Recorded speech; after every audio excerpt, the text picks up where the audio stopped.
Hello বন্ধুরা, সবাই কেমন আছো? তো welcome back to my channel. আমি মৌমিতা ফ্রম ওয়েস্ট বেঙ্গল।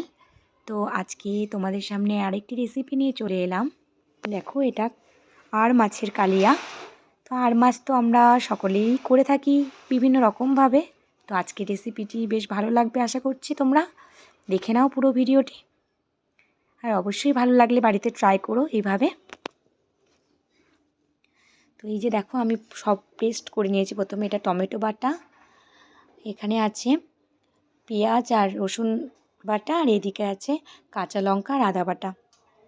সবগুলো পেস্ট করে নিয়েছি। এটা পেস্ট দিয়েই করবো রান্নাটা। এই যে প্রথমে আর মাছগুলোকে তেলে দিয়ে ভালো করে ভেজে নেব। একটু হালকা করে ভাজতে হবে, যেহেতু আর মাছ হালকা, খুব নরম মাছ, তাই কিন্তু ভেঙে যাওয়ার একটা সম্ভাবনা থাকে। সাবধানে ভেজে নিতে হবে, আর না হলে বেশি ভাজলে আবার শক্তও হয়ে যায়। তো সেই জন্য একটু হালকা করে ভেজে নিতে হবে। এই যে মাছগুলো আমার ভাজা হয়ে এসছে। এবার একে একে আমি মাছগুলোকে তুলে নিলাম। এই যে এবারে সবগুলো মাছই এই যে আস্তে আস্তে তুলে নিলাম।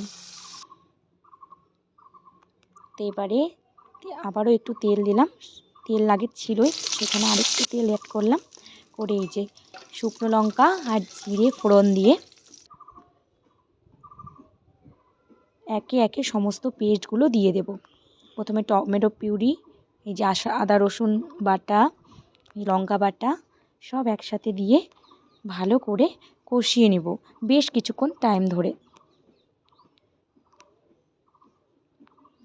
যেহেতু এই মানে কাঁচা গন্ধ থেকে যাবে, তো বেশিক্ষণ টাইম না নিয়ে কষালে কিন্তু একটা উগ্র গন্ধ থেকে যায় পেঁয়াজ রসুনের। তো তাই এই যে কিছুক্ষণ টাইম নিয়ে আমি ভালো করে কষিয়ে নিচ্ছি। এবারে পরিমাণ মতো একটু নুন আর হলুদ অ্যাড করলাম। এই যে আবারও একটু ভালো করে কষিয়ে নেব।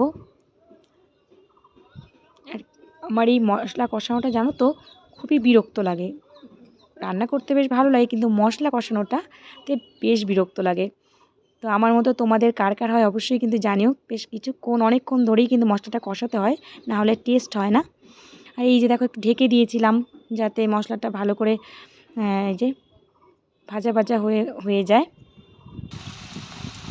দেখো, তবুও অনেকক্ষণ ধরে কষানোর পরেও কিন্তু এখনও হয়নি পুরোপুরি কষানো। এবারে একটু গুঁড়ো মশলা, এখানে জিরার গুঁড়ো, ধনে গুঁড়ো আর গরম মশলা গুঁড়ো অ্যাড করলাম।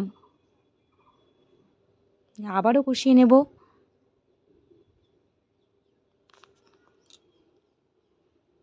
মানে কষানোটা যত ভালো হবে তত রান্নাটা টেস্ট হয়।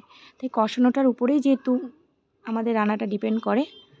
তো এবারে একটু পরিমাণে চিনি দিয়ে নিলাম, কারণ চিনি দিলে কিন্তু টেস্টটা অনেকটা বদলে যায় আর খুব ভালো হয়। তো এই যে আমার কিন্তু মশলা কষানো দেখো হয়ে এসছে, মোটামুটি তেল ছেড়ে গেছে। এইবারে একটু গরম জল অ্যাড করলাম, যেহেতু এটা মাখা মাখা হবে তো পরিমাণে অল্প দিলাম জলটা।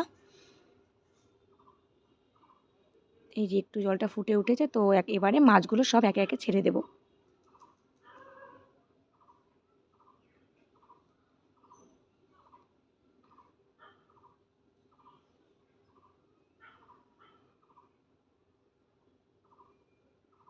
এই যে একে একে মাছগুলো সব ছেড়ে দেওয়া হয়ে গেছে। তো এবারে একটু নাড়িয়ে চাড়িয়ে নিয়ে এবারে একটু ঢেকে দেব। এই যে ঢেকে দিলাম। এবারে আমার হয়ে গেছে রেডি। এইভাবেই রান্নাটা হয়ে গেল। তো বন্ধুরা, কেমন লাগলো রেসিপিটি অবশ্যই জানিও। আর ভালো লাগলে একটা লাইক, কমেন্ট আর শেয়ার করে দিও। আর আমার চ্যানেলটাকে কিন্তু সাবস্ক্রাইব করতে ভুলো না। তো আজকের মতো এইটুকুই। আবার দেখা হচ্ছে অন্য একটি ভিডিওতে। ধন্যবাদ সকলকে। টাটা।